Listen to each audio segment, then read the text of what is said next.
நம்முடைய கிளாஸ்ல வந்து பாத்தீங்கன்னா BEd first year second semester அதுல வந்து பாத்தீங்கன்னா கற்றலுக்காக மதிப்பிடுதல் இந்த சப்ஜெக்ட் தான் நம்ம பார்த்துட்டு இருக்கோம். இந்த சப்ஜெக்ட்ல யூனிட் 2 பார்த்துட்டு இருக்கோம். சரிங்களா?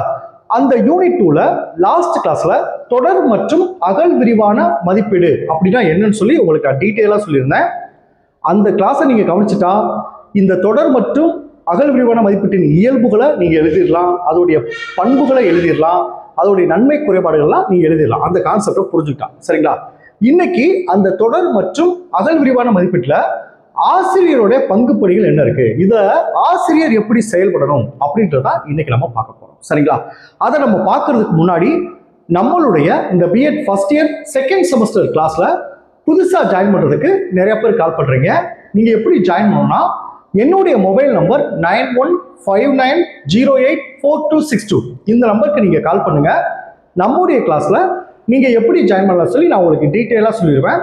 அதே மாதிரி புதுசா ஜாயின் பண்ணவங்களுக்கும் நான் இது வரைக்கும் நடந்த அந்த பழைய கிளாஸ் நோட்ஸ் எல்லாமே நான் அனுப்பிச்சு வச்சிருவேன். சரிங்களா? ஸோ ஜாயின் பண்ண விருப்பப்படுறவங்க என்னுடைய மொபைல் நம்பருக்கு கால் பண்ணி டீட்டெயிலா கேட்டு நம்முடைய கிளாஸ்ல நீங்க ஜாயின் பண்ணிக்கலாம். சரிங்களா? ஓகே, இன்னைக்கு நம்ம என்ன கிளாஸ் பார்க்க போறோம் அப்படின்னு பார்த்தீங்கன்னா தொடர் மற்றும் அகல் விரிவான மதிப்பீட்டில் ஆசிரியரின் பங்குப்படிகள் இந்த கொஸ்டின் தான் பார்க்க போறோம். நான் லாஸ்ட் கிளாஸ் உங்களுக்கு சொல்லியிருந்தேன், நீங்க லாஸ்ட் கிளாஸை பார்த்துட்டு இந்த கிளாஸை பார்த்தா தான் உங்களுக்கு ஈஸியா புரியும். லாஸ்ட் கிளாஸை பார்க்காதவங்க அந்த லாஸ்ட் கிளாஸ் வந்து இந்த வீடியோ டிஸ்கிரிப்ஷன் கீழே லிங்க்ல கொடுத்துருக்கேன். அந்த கிளாஸை கவனிச்சுட்டு இதை பாருங்க, உங்களுக்கு ஈஸியா புரியும். சரிங்களா? இப்போ நான் சொல்லியிருந்தேன், ஒரு மாணவர்களை வந்து தொடர்ந்து மதிப்பிடணும். அதுதான் அந்த தொடர்ன்ற வார்த்தை. அகல் விரிவானா அந்த மாணவர்களை எல்லா துறைகளிலும் எப்படி இருக்கான் அப்படின்னு முழுவதும் மதிப்பிடுறதா இந்த தொடர் மற்றும் அகல் விரிவான மதிப்பீடு முறை சொன்னேன். ஓகே சார், இதுல ஆசிரியருடைய பணிகள் என்ன இருக்கு? இந்த தொடர் மற்றும் அகல் விரிவான மதிப்பீட்டுல ஆசிரியரோட பணிகள் என்ன இருக்குன்னா மொத்தம் வந்து ஒரு 5 பணிகள், முக்கியமான பணிகள் இருக்கு. சரிங்களா? ஃபர்ஸ்ட் ஒண்ணு பாருங்க, கற்பிப்பு கால அளவு. ஃபர்ஸ்ட் ஒண்ணு கற்பிக்கும் கால அளவு. அது என்ன சார் கற்பிக்கும் கால அளவு? இப்போ நான் உங்களுக்கு கிளாஸ் எடுத்துட்டு இருக்கேன், சொல்லி கொடுக்குறேன். சரிங்களா? இப்போ பாருங்க, இந்த தொடர் மற்றும் அகல் விரிவான மதிப்பீடுல மாணவர்கள் வந்து 3 முக்கியமான துறைகளில் வந்து மதிப்பிடணும்னு சொல்லியிருக்காங்க. அதாவது உடலியக்கம் சார் களம், உணர்வு சார் களம், அறிவு சார் களம். இந்த 3 களத்திலையும் மாணவர்களை ஆராய்ஞ்சு தான் மதிப்பீடு கொடுக்கணும். நல்லா கவனிச்சுங்க. இப்ப அறிவுசார் களத்துலனா உங்களுக்கு வந்து வகுப்புல தேர்வு வைக்கிறது, இந்த கிளாஸ் டெஸ்ட் வைக்கிறது, அதை வச்சு மதிப்பீடு கொடுக்கறது தான் இந்த அறிவுசார் களம். அடுத்து உணர்வுசார் களம்னா உங்களுடைய எக்ஸ்ட்ரா ஆக்டிவிட்டிஸ், அதாவது எப்படி சொன்னா ஓவியம் நல்லா வரைகிறவங்க ஒரு சில பேர் இருப்பாங்க, அடுத்து இசை விருப்பத்தில் நிறைய பேர் இருப்பாங்க, ரெண்டாவது கவிதை எழுதுறதுல இருப்பாங்க, அதை வச்சு மார்க் கொடுக்கறது இந்த உணர்வுசார் களம். அடுத்து உடல் இயக்கம் சார் களம் அப்படின்றது வந்து பாத்தீங்கன்னா உடல் இயக்கம் சார் காலத்துல வந்து அவனுடைய விளையாட்டு திறமைகள் எப்படி இருக்கு அதை வச்சு மதிப்பீடு கொடுக்கணும். ஸோ இந்த 3 திறமைகளை வச்சு மதிப்பீடு கொடுக்குறோம். இப்ப பாருங்க, ஆசிரியர் வந்து அந்த 3 துறைகளிலும் மாணவர்களை உற்று நோக்கி மதிப்பீடு கொடுக்கணும்.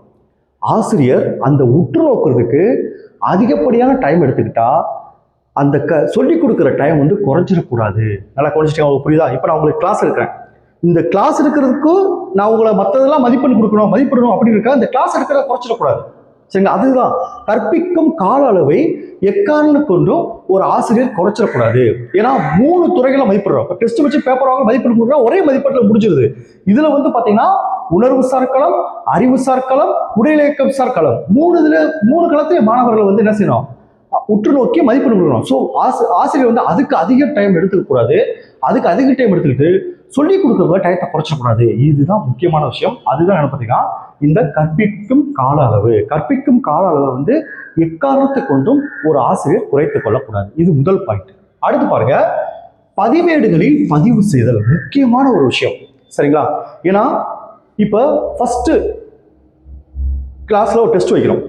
அப்ப என்னன்னா அந்த டெஸ்ட்டை வந்து ஒரு மாணவனுடைய மதிப்பெண்ணை ஒரு ஆசிரியர் குறித்து கொள்ள வேண்டும், பதிவேடுகளில் பதிவு செய்ய வேண்டும். ஏன் சார் பதிவு செய்ய வேண்டும்? அப்படி பதிஞ்சு வச்சா தான் அடுத்த டெஸ்ட்ல இவன் வந்து இம்ப்ரூவ்மெண்ட் ஆயிருக்கானா, அவனுடைய ஆக்டிவிட்டிஸ் கூடி இருக்கா, இல்லை குறைஞ்சிருக்கான்னு ஒரு ஆசிரியரால் கண்டுபிடிக்க முடியும். அப்படி குறைஞ்சிருந்தா அவனுக்கு இன்னும் நல்லா சொல்லிக் கொடுக்கணும், இன்னும் அவனை என்கரேஜ் பண்ணணும் அப்படின்னு ஒரு ஆசிரியருக்கு தெரியும். சரிங்களா? அப்போ பதிவேடுகளில் பதிவு செய்தல் ரொம்ப ரொம்ப முக்கியமான ஒரு விஷயம். ஸோ இதை வச்சுங்க, பதிவேடுகளில் பதிவு செய்தல். ஏன்னா பதிவேடுகளை எந்த ஒரு விஷயத்தையும் பதிவு பண்ணாமல் நம்ம முன்னேற்றம் இருக்காது. சரிங்களா? இப்போ ஜப்பானில் ஒரு விஷயம் பண்ணுவாங்க. சரிங்களா? என்ன விஷயம் பண்ணுவாங்கன்னா, அவங்க பாக்கெட்டில் எப்பயுமே ஒரு சின்ன நோட் புக் இருக்கும். அந்த நோட் புக்கில் காலையில் வீட்டில இருந்து கிளம்பி வேலைக்கு போய் திரும்ப வீட்டுக்கு நைட்டு வந்த பிறகு அன்னைக்கு என்னென்ன செலவெல்லாம் பண்ணும் அப்படின்னு சொல்லி நோட் பண்ணி வச்சிருவாங்க. ஒரு டீ குடிச்சா கூட நோட் பண்ணி வச்சிருவாங்க. ஒரு ஒரு ஒரு ஒரு 5 ரூபீஸ் ஏதாவது செலவழிச்சா கூட அந்த நோட்டில் நோட் பண்ணி வச்சுருவாங்க. மாத கடைசியில் நம்ம எவ்வளோ செலவு பண்ணியிருக்கோம் சொல்லி அதை டோட்டல் பண்ணுவாங்க. எதெல்லாம் தேவையில்லாத செலவு அதை ரவுண்ட் பண்ணுவாங்க. அடுத்த டைம் வந்து அதை தேவையில்லாத செலவை குறைச்சிக்க முயற்சி பண்ணுவாங்க. இதை ஜப்பானில் ஃபாலோ பண்ணுவாங்க. அவங்க எப்போவுமே எல்லா மாணவர்கள் கை கூட சின்ன புக் இருக்கும்.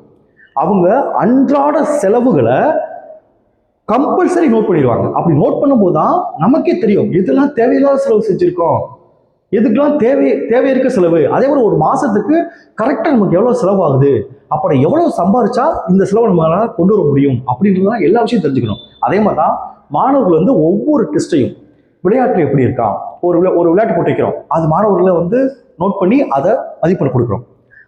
ஓவியம் போட்டி வைக்கிறோம், இல்லை கவிதை போட்டி வைக்கிறோம், அதோடைய மார்க்கை, இல்லை கட்டுரை போட்டி வைக்கிறோம், அதோடைய மார்க்கை நோட் பண்ணுறோம். அடுத்து அறிவுசார் களம், நம்ம கிளாஸில் டெஸ்ட் வைக்கிறோம், அதெல்லாம் நோட் பண்ணணும். இப்படி நோட் பண்ணி வைக்கிறது ஒரு ஆசிரியரோட முக்கியமான பணிகள். இது 2வது விஷயம். சரிங்களா? அடுத்து நேர்மையுடன் செயல்படுதல். இதுதான் முக்கியமான ஒரு விஷயம். ஆசிரியர் என்னைக்கும் தனிப்பட்ட வெறுப்புக்கு இடம் அளிக்கக்கூடாது. வகுப்பறையில் 40 மாணவர்கள் இருந்தாலும் அந்த 40 மாணவர்களும் நம்முடைய குழந்தைகள் தான். ஆசிரியருக்கு தனிப்பட்ட விருப்பு இருக்கக்கூடாது. நேர்மையாக செயல்பட்டா மட்டும்தான் உண்மையான மதிப்பு கொடுக்க முடியும். இப்போ பேப்பர் திருத்துறோம், அதில் மார்க் நான் கொடுத்துட்றேன், அதில் வந்து எந்த இது பண்ண முடியாது. ஏன்னா நீ எழுதுறதுக்கு மார்க் கொடுக்குறேன். சரிங்களா? இதே விளையாட்டு போட்டி வைக்கிறோம், அவனை அப்சர்வ் பண்ணி தான் மார்க் கொடுக்குறோம்.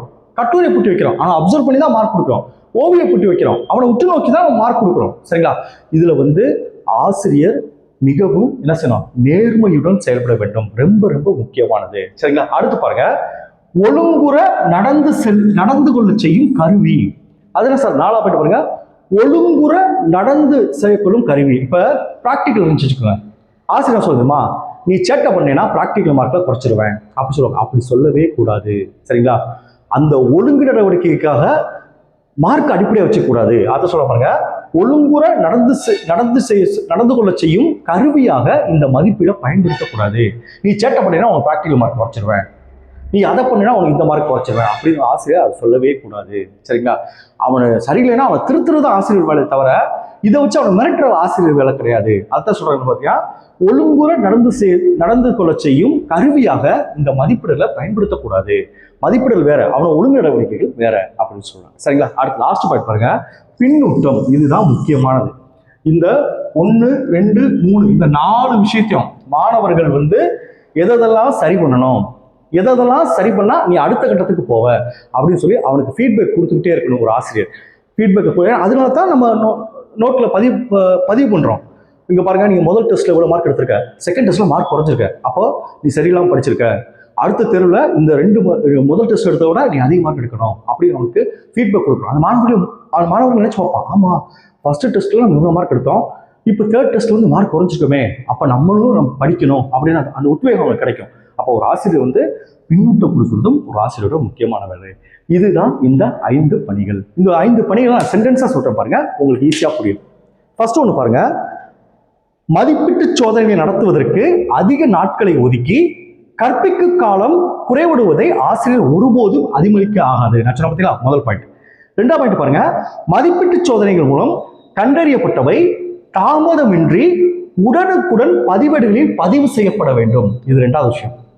3வது பாருங்க, மாணவர்கள் செயல்பாட்டை மதிப்பிட்டு மதிப்பெண் வழங்குதலில் ஆசிரியர் நேர்மையுடன் விளங்க வேண்டும். நேர்மையுடன் விளங்க வேண்டும். 4வது பாயிண்ட் பாருங்க, வகுப்பறையில் மாணவர்கள் ஒழுங்குற நடந்து கொள்ள செய்யும் கருவியாக மதிப்பீட்டு சோதனையை ஆசிரியர் பயன்படுத்த ஆகாது. பாத்தீங்களா, அவனை வச்சு மிரட்டி பண்ணக்கூடாது சொல்றாங்க. 5வது பாயிண்ட் பாருங்க, மதிப்பீட்டு அறிக்கையின் அடிப்படையில் ஆசிரியர் மாணவர்களுக்கு தகுந்த பின்னூட்டம் அளித்து அவர்களது கற்றலை மேம்படுத்திட முயற்சிகள் மேற்கொள்ள வேண்டும். இப்போ உங்களுக்கு புரிஞ்சுச்சா? இப்போ இந்த கிளாஸை கவனிச்சா நீங்க எழுதலாம். Okay, thank you students. நம்ம நெக்ஸ்ட் கிளாஸ்ல போவோம்.